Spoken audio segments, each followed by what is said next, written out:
Uh, Hello students. So today we are going to pick up the next topic of this chapter, demand, that is market demand function. So market demand or market demand function is not anything new. It does not having anything new in your earlier concept.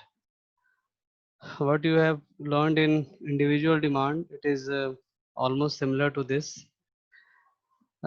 Simply market in market demand function, the we are going to analyze the whole market, not an individual only, because in the case of individual demand we have to uh, see the demand schedule or the demand behavior of a single individual only. But in this case, in market demand function, there are more than one individual.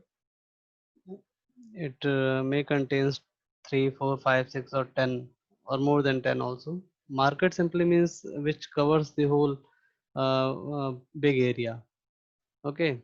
So, and there is no any thing new in the definition also. What you have learned in individual demand case, it is almost same in market demand also. Here you could see on the screen the definition of market demand. Just look at it. Market demand refers to the sum total of the quantities demanded by all individual households. Clear? This is all individual. ये जो all का word है, यही आपका पूरा इसमें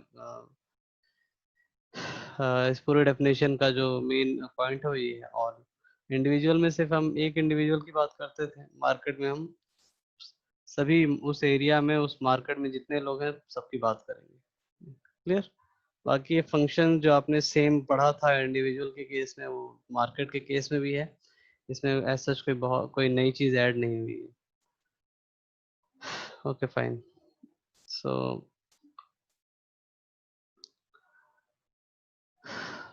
come to the next slide. Here you could see the factors affecting the demand.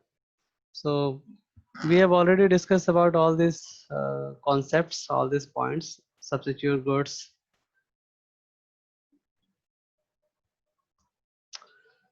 Price of commodity, price of other related goods. Related goods में हमने देखा था सब्स्टिट्यूट गुड्स और कॉम्प्लीमेंट्री गुड्स का केस।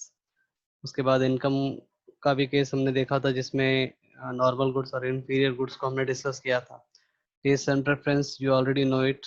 एक्सपेक्टेशंस, पॉपुलेशन, क्लाइमेट, ये सारी चीज़ें जो है वो डिमांड को अफेक्ट करती हैं। Clearly you could see once you read all these things. I have already discussed with you. There is no any need to discuss more about it. Now, the most important thing which I would like to discuss today, it is the most important topic of this whole chapter, law of demand. And in your examination also, there are lots of questions you have seen which is being asked from this area, law of demand. So what is actually law of demand? Law of demand का simple मतलब ये है, ये definition पढ़ने से पहले मैं आपको इसको सिंपली एक लाइन में बता दूं। लॉ ऑफ डिमांड, डिमांड का जो लॉ है वो क्या कहता है, वो डिमांड का जो लॉ है वो ये कहता है कि डिमांड का जो रिलेशन है प्राइस के साथ, ठीक है, प्राइस का और क्वांटिटी डिमांडेड का जो रिलेशन है वो इनवर्स है। क्लियर? इनवर्स का सिंपल मतलब कि अगर प्राइस बढ़ता है तो डिमांड घटेगी, डिमांड प्राइस घटेगा तो डिमांड बढ़ेगी, जो कि बहुत ही कॉमन और बहुत ही सिंपल सी चीज़ है जो आप रोज़ देखते हैं। जब किसी चीज़ का दाम बढ़ जाता है तो हम उसका डिमांड घटा देते हैं, अगर दाम कम रहता है तो हम उस चीज़ का कंजम्पशन ज़्यादा करते हैं, उसकी परचेजिंग ज़्यादा करते हैं। बस ये सिंपल ये लॉ ऑफ डिमांड का मतलब है। Now come to the economical definition. Economics के पॉइंट ऑफ व्यू से हम इसको थोड़ा और टेक्निकल टर्म्स में समझ लेते हैं। जो डेफिनेशन स्क्रीन पे लिखी है वो आप पढ़ रहे हैं, अदर थिंग्स आर इक्वल। ये अदर थिंग्स आर इक्वल का क्या मतलब है? Just wait for minute.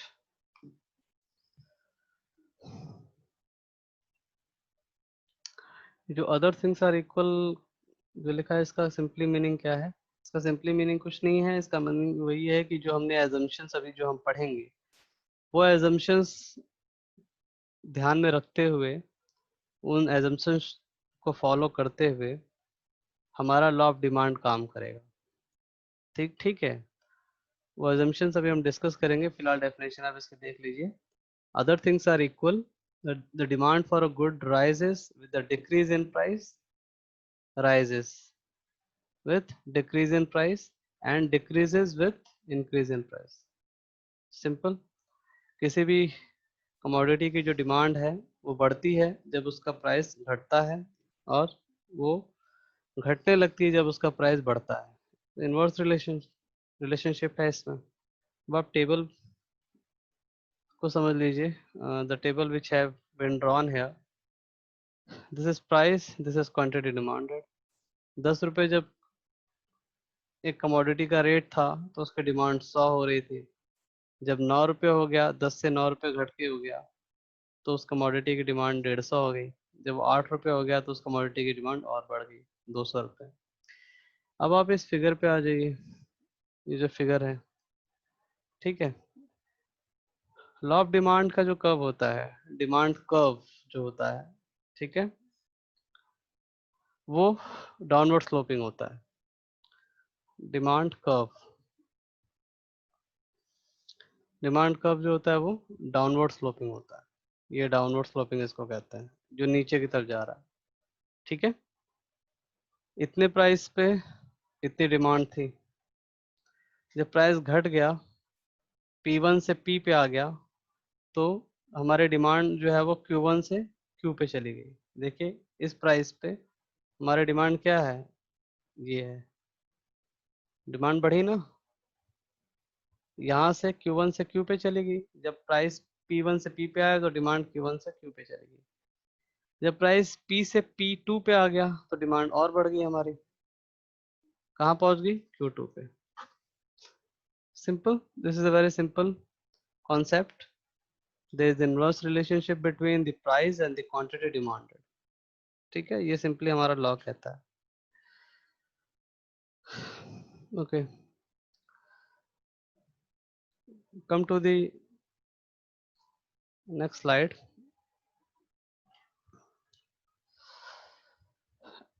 assumption of the demand. मैंने आपको इकोनॉमिक्स को शुरू करने से पहले हमेशा हर चैप्टर में ये मैं बताता चला हूँ कि किसी भी थ्योरी का जो assumption होता है वो बहुत मस्ट होता है। आप एग्जाम में assumptions अगर पूछता है तब तो आपको लिखना ही लिखना है। इन केस नहीं पूछता है तो आप कोशिश करिए अपना टाइम मैनेज करके assumptions को लिखिए, because it reflects that the student would be aware about the whole concept। Clear? If there is a lack of time in examination, then just skip it, but try to manage your time for writing at least 2 or 3 assumptions of that particular theory, that particular law। ठीक है, आप उसको लिखने की कोशिश करिए। सो assumptions हमारा पहला क्या है, price of related goods should not be change. Law of demand तभी काम करेगा जब हम ये सारे assumptions फॉलो करेंगे। क्लियर? अगर हम ये सारे assumptions फॉलो नहीं करते हैं तो हमारा लॉ ऑफ डिमांड काम नहीं करेगा। ठीक है, यहाँ पे जो बहुत इंपॉर्टेंट assumptions है वही शो किए हैं, और कुछ और चीज़ें हैं जो इस पीपीटी में कवर नहीं हो पा रही है ड्यू टू सम प्रॉब्लम। वो हम बुक्स के थ्रू जब हम क्लास में जब हम डिस्कस करेंगे अपने व्हाट्सएप चैटिंग के थ्रू, तो वो चीज़ें मैं आपको सेंड कर दूंगा क्लिक्स लेके। ठीक है, सो एजम्पशंस हमारा क्या है, price of related goods should not be change. Related goods के बारे में मैंने आपको बताया। रिलेटेड गुड्स में हमारे सब्स्टिट्यूट गुड्स आते हैं, कॉम्प्लीमेंट्री गुड्स आते हैं। तो उनका प्राइस जो है वो चेंज नहीं होगा, शुड नॉट बी चेंज। अगर उनका प्राइस चेंज होता है तो फिर ये हमारा लॉ ऑफ डिमांड काम नहीं करेगा उस केस में। ठीक है, लॉ ऑफ डिमांड हमारा उस केस में काम नहीं करेगा। कैसे काम नहीं करेगा? सपोज मैंने एक एग्जांपल लिया, हम बात करते हैं सब्स्टिट्यूट गुड्स की। ठीक है, तो सब्स्टिट्यूट गुड्स की अगर हम बात करते हैं तो सब्स्टिट्यूट गुड्स के केस में हमने देखा था कि एक गुड जो है उसको दूसरे गुड को रिप्लेस कर देता है। यानी कि जैसे हमने कहा टी और कॉफी, ठीक है, ये एक दूसरे के सब्स्टिट्यूट्स हैं।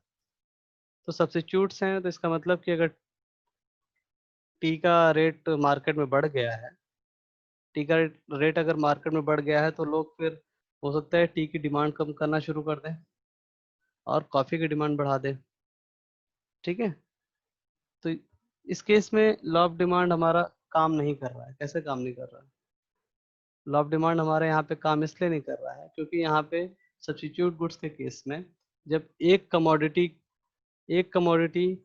का प्राइस बढ़ा तो दूसरी कमोडिटी की डिमांड बढ़ गई, तो यहाँ पे लॉ ऑफ डिमांड हमारा काम नहीं किया।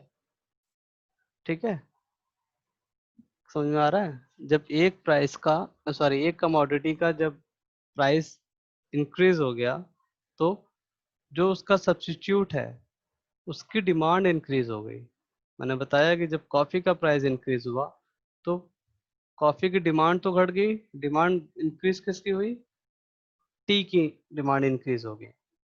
ठीक है, अगर कॉफ़ी का प्राइस बढ़ गया था, अगर कॉफ़ी का प्राइस बढ़ गया था तो टी की जो डिमांड है वो बढ़ गई।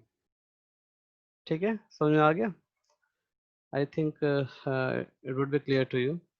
Now come to the next point.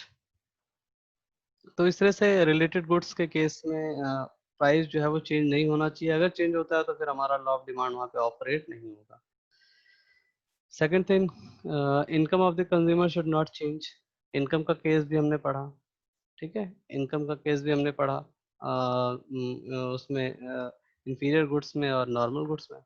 तो वहाँ पे भी अगर यहाँ पे हमें इनकम को कांस्टेंट मान के चलना है, मतलब कि चेंज नहीं हो रहा है इनकम में, किसी तरह का चेंज नहीं हो रहा है, ना इनकम बढ़ रही है ना घट रही है।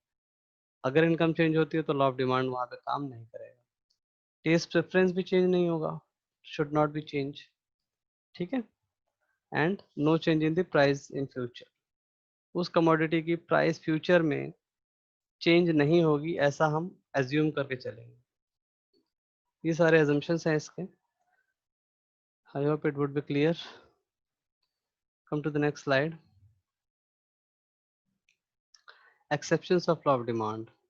ये एक्सेप्शंस भी बहुत इंपॉर्टेंट है। ये मोस्टली एग्जाम्स में अलग से पूछ लिए जाते हैं। इट माइट कंटेन 2 और 3 मार्क्स। ठीक है, तो आपको ये एक्सेप्शंस मालूम होने चाहिए। एक्सेप्शंस का मतलब ये वो केसेस हैं जहाँ पे लॉ ऑफ डिमांड काम करता ही नहीं है। ठीक है, जहाँ पे लॉ ऑफ डिमांड काम नहीं करता है। इसमें से बहुत ही इम्पोर्टेंट जो केस है हमारा वो है first point. As you could सी,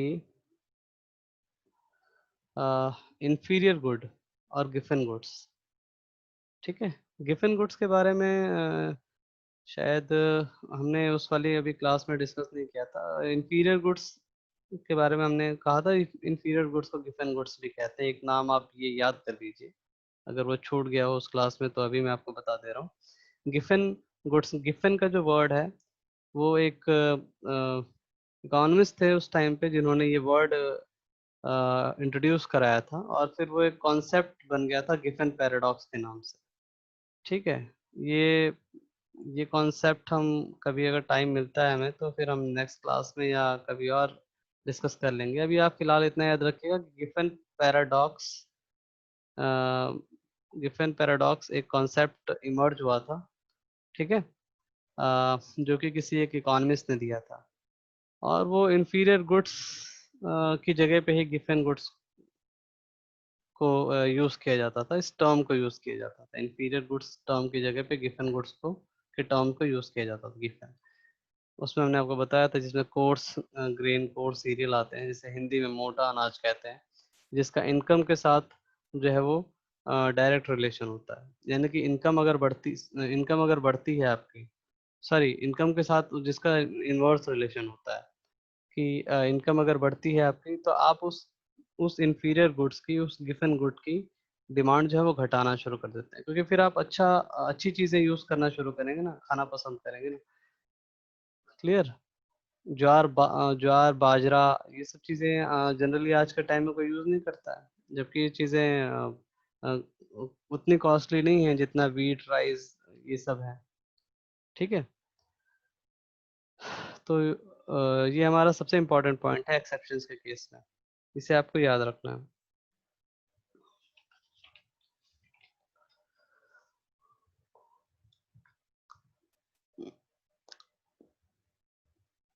जो गिफन पैराडॉक्स था उसमें जिस इकोनॉमिस्ट ने, जिन्होंने ये कॉन्सेप्ट दिया था, उनका पूरा नाम सर रॉबर्ट गिफन था। ये आप याद कर लीजिएगा, सर रॉबर्ट गिफन। इन्होंने गिफन पैराडॉक्स की एक जो थ्योरी दी थी वो 19th सेंचुरी में दी थी। We would discuss it later on. Clear? Okay, now come to the next topic, sorry, next point. Goods become scarce in future. So goods become scarce in future, ये भी एक exception का case है कि अगर वो कोई चीज, कोई गुड है, वो कोई कमोडिटी है, अगर वो फ्यूचर में कम हो गई तो फिर वहां पे फिर लॉ ऑफ डिमांड काम नहीं करेगा। ठीक है। उसी तरह से ये टॉपिक्स हैं आर्टिकल्स ऑफ सोशल डिस्टिंक्शन। ये बहुत इंपॉर्टेंट टॉपिक नहीं है, आप इसको बहुत इंपॉर्टेंट पढ़ नहीं है, आप इसको छोड़ सकते हैं। ठीक है। नेसेसिटीज हैं, इग्नोरेंस है, इमरजेंसीज हैं, ये सब आप देख सकते हैं। इग्नोरेंस में सिंपली क्या आता है, इग्नोरेंस में अगर हम देखें तो इग्नोरेंस का मतलब ये कि consumers may buy more of a commodity at a higher price when they are ignorant of the prevailing price. Ignorant, अगर आप उस चीज से अवेयर नहीं है। ठीक है। आप मार्केट की कंडीशन से या मार्केट में जो भी प्राइस प्रिवेल कर रहा है उस पर्टिकुलर कमोडिटी का, आपको उसकी जानकारी नहीं है, तो आप बिना जानकारी के आप गए और आपने वो हायर प्राइस उसका पे कर दिया। ठीक है। तो उस केस में आपका लॉ ऑफ डिमांड काम नहीं किया। उस चीज का प्राइस बढ़ चुका था तो वहां पे उस चीज की डिमांड कम होनी चाहिए थी, बट ऐसा हुआ नहीं। आपने हाई प्राइस पे करके उसे खरीद लिया, तो वो वहां पे इग्नोरेंस का केस आ जाता है। आपने उस चीज को इग्नोर किया या आप इग्नोरेंट थे, आप नहीं जानते थे, इस तरह की चीजें जो है। क्लियर? नेसेसिटीज में क्या चीजें आती हैं? नेसेसिटीज में कुछ चीजें ऐसी आती हैं जो जिसमें life saving drugs, this is also important, this top point is also important. Necessities के केस में लाइफ सेविंग ड्रग्स को आप ले सकते हैं। वैसे तो इसमें खाने पीने की चीजें भी आती हैं, जैसे राइस है, व्हीट है, सॉल्ट है, लेकिन इन सब के अलावा जो बहुत इंपॉर्टेंट चीज हम इंक्लूड करते हैं वो मेडिसिन को यूज करते हैं, लाइफ सेविंग ड्रग्स को। इसका मतलब ये होता है कि अगर कोई बहुत बीमार है और उस दवा का, दवा की उसको जरूरत है, उस दवा का प्राइस मार्केट में बहुत हाई है, ऐसा नहीं है कि वो उस दवा को खरीदने की कोशिश नहीं करेगा। अगर उसकी जान जो है खतरे में है तो पूरी कोशिश करेगा कि वो दवा कितनी भी महंगी हो वो उसे खरीदेगा जिससे उसकी जान बच जाए। क्लियर? ठीक है। उसके दिमाग से उस वक्त ये बात निकल चुकी होगी कि इसका रेट बहुत ज़्यादा है तो मैं इसे नहीं खरीदूंगा, मैं इसका सब्स्टिट्यूट ढूंढूं। उसके पास इतना वक्त नहीं होगा उस टाइम। तो ये नेसेसिटीज के केस में। सॉल्ट के केस में नमक का रेट कितना भी बढ़ जाए, लोग नमक खाएंगे तो खाएंगे, उनको नमक यूज करना है एनी हाउ। क्लियर? तो दीज आर एक्सेप्शंस। यहाँ पे एक जो अभी हमने प्रीवियस स्लाइड में डिमांड कर्व को देखा था, इसमें एक चीज आपको हम बता दें। इंडिविजुअल डिमांड का जो कर्व होता है वो थोड़ा सा स्टीप होता है। स्टीप इन अ सेंस कि let me draw it first. Steep का सिंपल, जैसे ये कर्व आप देख रहे हैं, तो इस कर्व में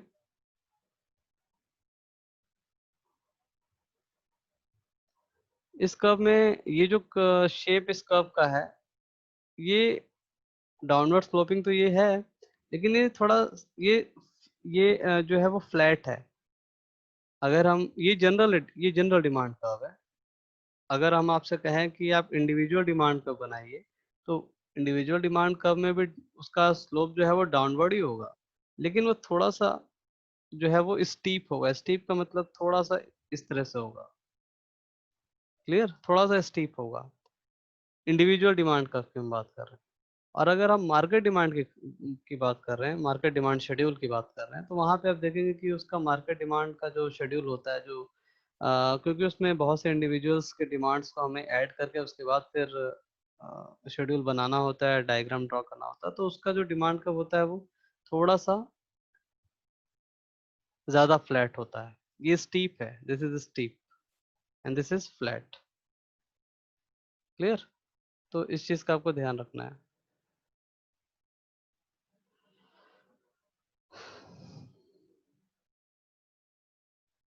now come to the exceptions, हमने देख लिया। ये एक सिंपल सा एक डायग्राम है जिसमें आपको ये पता चल रहा है कि डिमांड का अपवर्ड हो जाएगा अगर लॉ ऑफ डिमांड काम नहीं कर रहा है। तो अगर लॉ ऑफ डिमांड काम नहीं कर रहा है तो जाहिर सी बात है कि फिर तो डाउनवर्ड स्लोप होगा ही नहीं ना। डाउनवर्ड स्लोप तो तभी है ना जब लॉ ऑफ डिमांड काम कर रहा है। लॉ ऑफ डिमांड हमारा यही कहता है कि प्राइस और क्वांटिटी डिमांडेड का जो है वो रिलेशन इनवर्स है एक दूसरे के साथ, क्लियर। उन दोनों का रिलेशन इनवर्स है। प्राइस बढ़ती है तो डिमांड घट जाती है और प्राइस घटती है तो डिमांड बढ़ जाती है। तो अगर लॉ ऑफ डिमांड काम नहीं करता है तो फिर हमारा डिमांड का भी डाउनवर्ड स्लोपिंग नहीं होगा। वो आप देखेंगे कि वो सिंपली अपवर्ड स्लोप होगा। ठीक है, तो ये इस डायग्राम में है। एक्सप्लेनेशन देने की कोशिश इन्होंने की है। It is also kind of exception. ठीक है, now come to the one of the very important area again, mind map of movement and demand curve. Demand curve में मूवमेंट होते हैं। अब ये मूवमेंट किस तरीके के होते हैं और कैसे होते हैं ये हमें इसमें देखना है। तो पहले मैं आपको इस डायग्राम के जो कंपोनेंट्स हैं उनको नरेट कर दे रहा हूँ। Then we are going to pick each and every component one by one and try to discuss in depth. So movement along demand curve, movement movement along demand curve, इसको हमने दोबारा जो कैटेगराइज किया, वो कैटेगराइज किया हमने उसको change in quantity demanded में। ठीक है, मूवमेंट अलोंग डिमांड कर्व को आप एक और टर्म से समझ सकते हैं। उस वो टर्म है चेंज इन क्वांटिटी डिमांडेड। ठीक है, क्वांटिटी डिमांडेड का सिंपल मतलब ये होता है कि एक पर्टिकुलर प्राइस पे कितनी डिमांड हो चुकी है। क्वांटिटी डिमांडेड का मतलब होता है, तो मैंने कहा कि 5 रुपए किसी मैंने कहा कि किसी भी कमोडिटी का 1 रुपए दाम है, 1 यूनिट का। 1 यूनिट 1 रुपए में मिल रही है। तो एक एक 1 रुपए में जब 1 यूनिट थी तो 5 यूनिट खरीदी गई 5 रुपए में, खरीद ली गई, यानी कि क्वांटिटी डिमांडेड। ये डिमांड हो चुकी है, डिमांड कर दी गई, उसे क्वांटिटी डिमांडेड कहते हैं।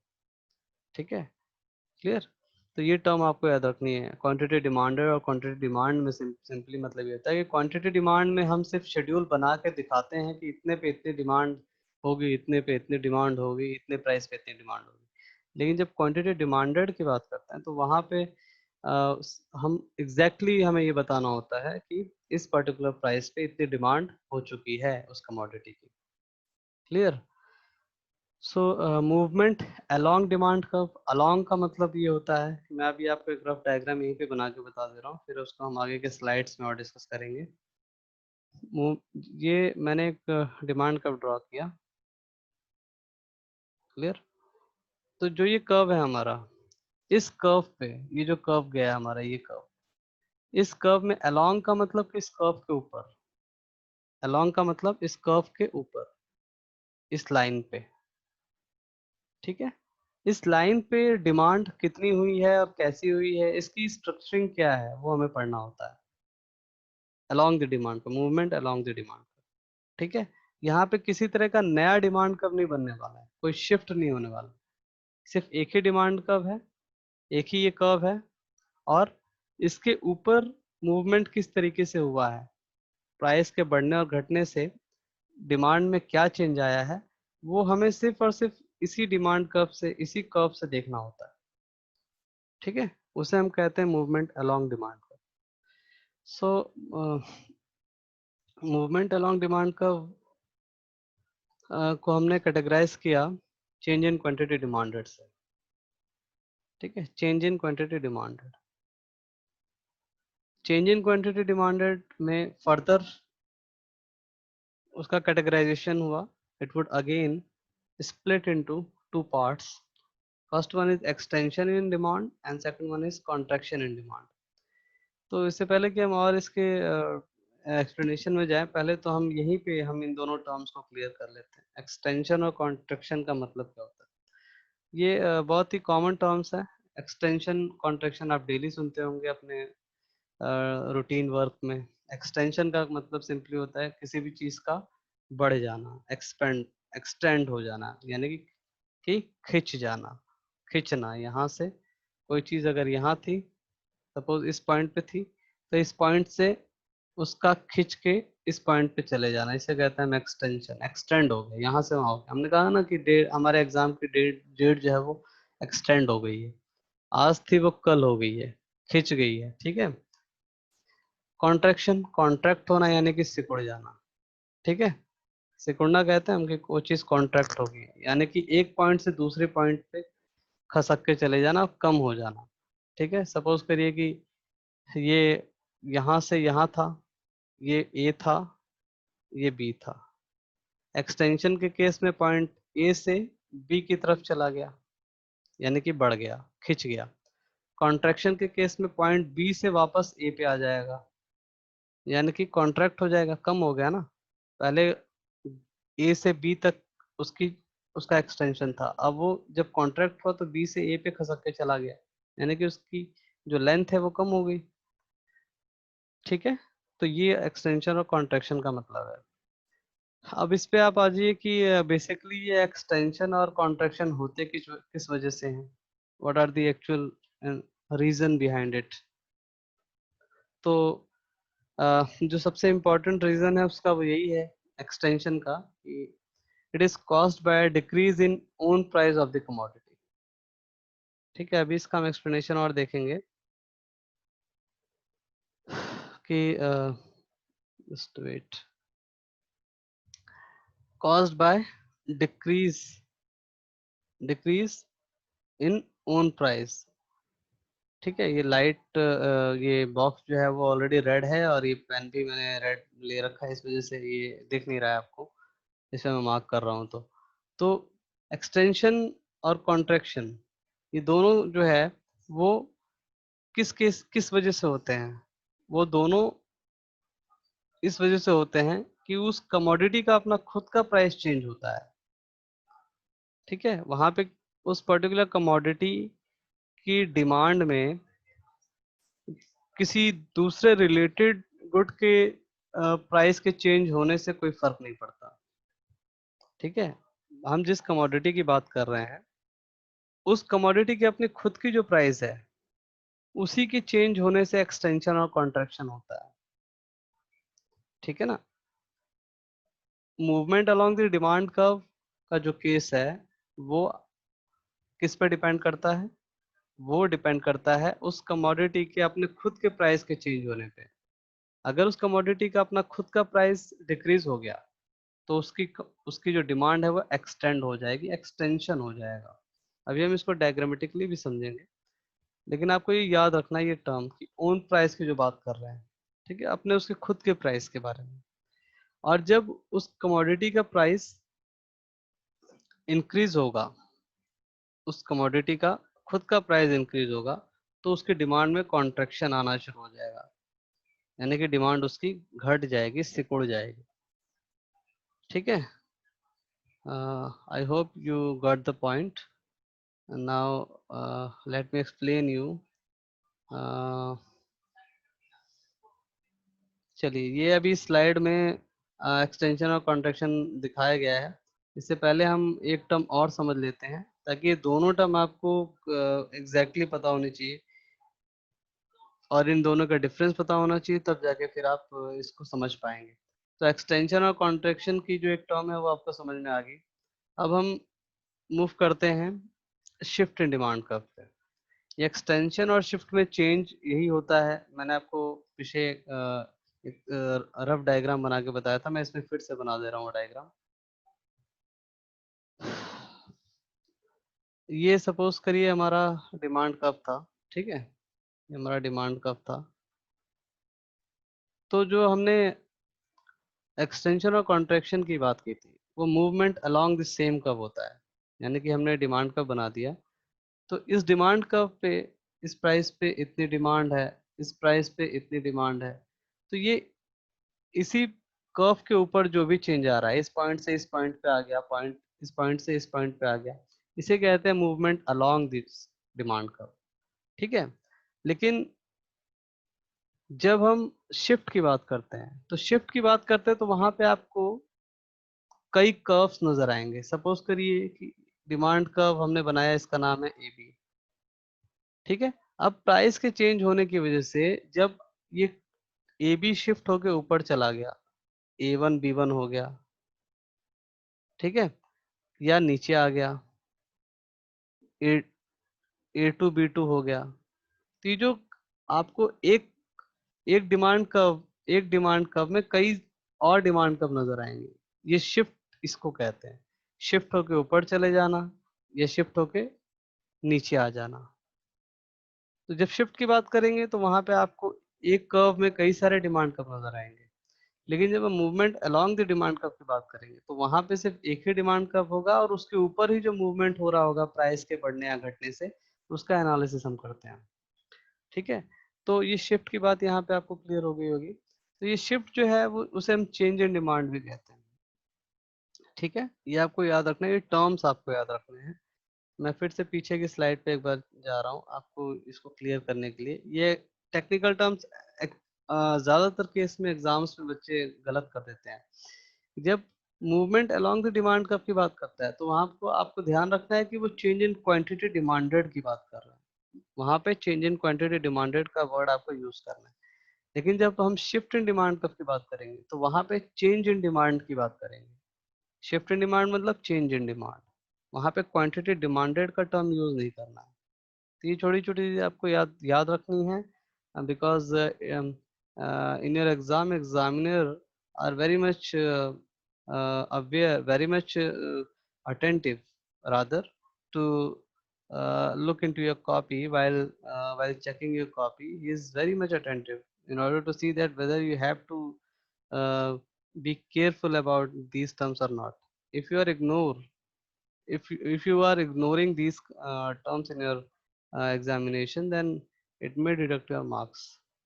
So try to keep it into your mind while you are writing your answers, ठीक है। तो change in demand, shift in demand का मतलब चेंज इन डिमांड है। अभी चेंज इन डिमांड होता कैसे, ये शिफ्ट होता कैसे है। वहां पे हमने देखा था कि जो मूवमेंट अलोंग द कर्व हो रहा था वो उस कमोडिटी के अपने खुद के प्राइस के चेंज होने की वजह से हो रहा था। लेकिन जो जो शिफ्ट होता है यहाँ पे, जो है वो डिमांड का जो शिफ्ट होता है वो उसके अपने खुद के प्राइस के चेंज होने की वजह से नहीं होता है, ठीक है। यहाँ पे नीचे आप देखिए, caused by change in factors other than own price of the commodity. उस कमोडिटी के अपने खुद के प्राइस के चेंज होने की वजह से डिमांड का कभी शिफ्ट नहीं होता है, उसके शिफ्ट में कोई असर नहीं पड़ेगा। शिफ्ट तभी होगा जब उस कमोडिटी के अपने खुद के प्राइस में कोई चेंज नहीं हो रहा है, दूसरे फैक्टर्स के चेंज होने की वजह से उस कमोडिटी में शिफ्ट होता है। अब वो दूसरे फैक्टर्स कौन से होते हैं वो भी हम डिस्कस करेंगे। सो डिक्रीज इन डिमांड कब simply means backward shift in demand का, ठीक है। बैकवर्ड शिफ्ट का मतलब मैंने अभी आपको पिछले स्लाइड में बना के दिखाया था। बैकवर्ड शिफ्ट का सिंपली मतलब यही है, मैं दोबारा आपको बना के दिखा देता हूँ। Let me choose the annotated first, this one. ये बनाया हमने डिमांड कर्व, तो ये कर्व था आपका, ठीक है। जब ये बैकवर्ड शिफ्ट होगा तो ये कर्व आपका खसक के यहाँ पे नीचे आ जाएगा, ये वाला, ठीक है, बैकवर्ड शिफ्ट। और जब अपवर्ड शिफ्ट होगा तो ये कर्व आपका खसक के ऊपर चला जाएगा। तो ये इंक्रीज होगा, इंक्रीज इन डिमांड यानी कि अपवर्ड, डिक्रीज इन डिमांड यानी कि बैकवर्ड। क्लियर। ये चीज तो होगी। और ये चीज आपको सबसे ज्यादा जो चीज याद रखनी है, इंपॉर्टेंट है, वो ये कि शिफ्ट जो है वो कभी भी अपने खुद के प्राइस की चेंज होने की वजह से उस कमोडिटी के नहीं होता है, caused by change in factors other than their own price. I hope it would be clear to you. Come to the next slide.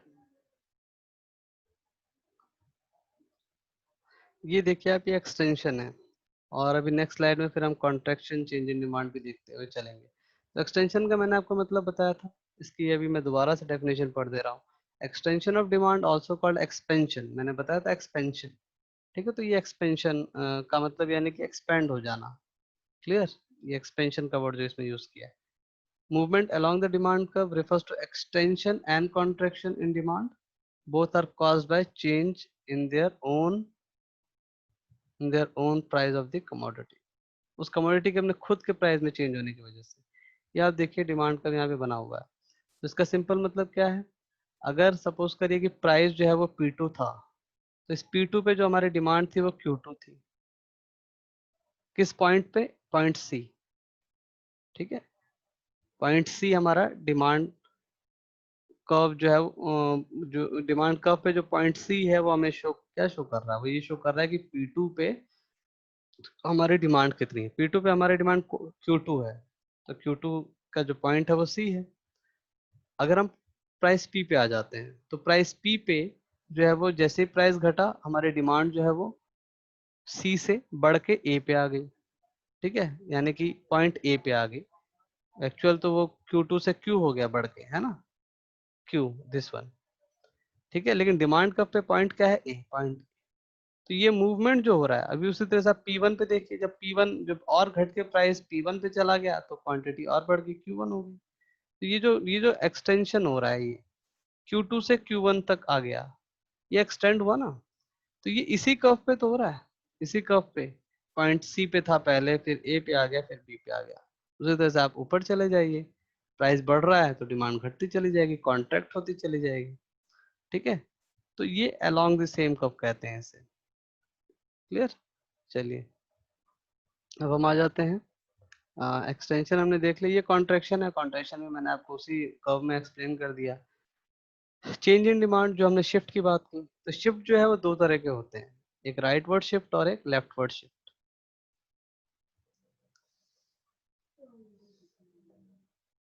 एक राइट वर्ड शिफ्ट और एक left word shift. Right word shift क्या होता है, left word shift क्या होता है, मैंने आपको बताया कि आप डायग्राम से भी एक बार देख लीजिए इसको। आई think it won't contain diagram.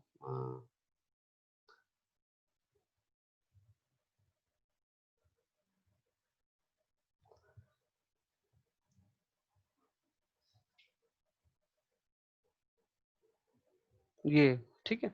So here you have the diagram, right word shift दिख रहा है आपको, ठीक है।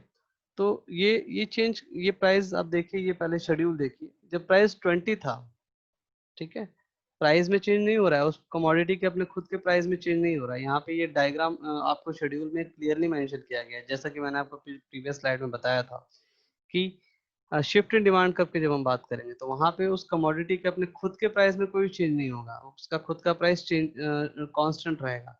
लेकिन डिमांड में चेंज आएगा, प्राइस कांस्टेंट है फिर भी डिमांड में चेंज आ रहा है। वो कैसे आ रहा है? वो किसी और फैक्टर्स, दूसरे फैक्टर्स के चेंज होने की वजह से आ रहा है, और उसे हम शिफ्ट कहते हैं। तो जब प्राइस 20 था, तो प्राइस 20 पे डिमांड कितनी थी? 100, ठीक है, क्लियर। लेकिन कुछ ऐसे फैक्टर्स ने यहाँ पे काम किया जिसकी वजह से उसी सेम प्राइस पे, ठीक है, उसी सेम प्राइस पे उस क्वांटिटी की जो है वो डिमांड बढ़ के ए से बी पे चली गई, यानी कि शिफ्ट हो गया। पहले D1, पहले DD डिमांड कब था, अब D1 डिमांड कब हो गया, शिफ्ट हो गया। DD पुराना डिमांड कब था, शिफ्ट होकर D1 चला गया। तो ये शिफ्ट हो रहा है, ये इंक्रीज इन डिमांड हो रहा है, ठीक है। तो ये टेक्निकल टर्म्स आपको याद रखने हैं क्लियरली। ये लेफ्टवर्ड शिफ्ट है, ठीक है। इसके फैक्टर्स क्या हैं? राइटवर्ड शिफ्ट किस वजह से होता है राइटवर्ड शिफ्ट? अब आप, ये बहुत इंपॉर्टेंट क्वेश्चन है कि वो कौन से फैक्टर्स हैं जिसकी वजह से डिमांड कब शिफ्ट करता है। उसका अपना खुद का प्राइस तो है नहीं, अब वो किसकी वजह से डिमांड कब शिफ्ट कर रहा है। तो उसमें जो इम्पोर्टेंट हमारे जो हैं पॉइंट्स, वो इससे पहले भी हमने स्लाइड्स में डिस्कस किया है। Let me explain it once again. When income of the consumer increases, जब कंज्यूमर की इनकम बढ़ती है, ठीक है, तो उस केस में डिमांड कब शिफ्ट कर जाता है। इनकम वाले केस को हमने इंफीरियर गुड्स और नॉर्मल गुड्स के केस में पढ़ा था, ठीक है, कि जब इनकम इंक्रीज होती है तो नॉर्मल गुड्स की डिमांड बढ़ जाती है, तो वही उसी को कहेंगे शिफ्ट। पहले जितनी इनकम थी उस इनकम पे जितनी भी डिमांड हो रही होगी, वो डिमांड अब शिफ्ट करके ऊपर चली जाएगी जब इनकम बढ़ेगी उस कमोडिटी की, सॉरी, जब आपकी इनकम बढ़ेगी तो उस कमोडिटी की डिमांड बढ़ जाएगी और वो डिमांड कब शिफ्ट हो जाएगा, ऊपर की तरफ चला जाएगा, ठीक है। और रिलेटेड गुड्स के केस में सब्स्टिट्यूट गुड्स का केस हमने पढ़ा, कॉम्प्लीमेंट्री गुड्स का केस पढ़ा, तो ये जितने भी हमने जो वो केसेस पढ़े थे पिछले पीछे, वो सारे केसेस यहाँ पे काम करेंगे शिफ्ट वाले केस में, ठीक है। So when price of substitute goods increase, जब किसी भी कमोडिटी का जो सब्स्टिट्यूट गुड है अगर उसका प्राइस बढ़ जाता है, ठीक है, तो उसका जो दूसरा सब्स्टिट्यूट है उसकी डिमांड बढ़ जाएगी, शिफ्ट हो गया। कॉम्प्लीमेंट्री गुड्स के केस में भी वही है, ठीक है। अगर एक कमोडिटी जैसे पेन और रिफिल है, सॉरी कार, और मान लीजिए कार और पेट्रोल है, अगर पेट्रोल का दाम बढ़ जाता है तो बहुत इतना ही हो जाता है कि लोग अफोर्ड नहीं कर पा रहे हैं, तो फिर तो कार और व्हीकल्स के भी डिमांड जो है वो क्या हो जाएंगी, वो डिक्रीज हो जाएंगी, ठीक है। इनवर्स रिलेशन हुआ ना, प्राइस बढ़ा और डिमांड जो है वो घट गई कॉम्प्लीमेंट्री गुड की, एक का प्राइस बढ़ रहा है और एक की डिमांड घट रही है, कॉम्प्लीमेंट्री मतलब दोनों का साथ में चलना जरूरी है, ठीक है। कॉम्प्लीमेंट्री गुड्स के केस में प्राइस का और एक उस कमोडिटी के प्राइस का जो है वो उसके कॉम्प्लीमेंट्री गुड्स के डिमांड से इनवर्स रिलेशन होता है, अगर एक का दाम बढ़ता है तो दूसरे की डिमांड घटने लगती है, ठीक है। टेस्ट और प्रेफरेंस के बारे में हम आपको बता चुके हैं ऑलरेडी, ठीक है, it is not something new. उसी तरह से लेफ्टवर्ड केस में भी वही है, वही सारे कंपोनेंट्स, वही सारे फैक्टर्स यहाँ पे भी काम करेंगे, clear. So I think here it is all about this topic, law of demand, and its basic areas, shift in demand or movement along the demand curve. So this much is sufficient for today's lecture. In the next video we will cover the other important topics. Thank you.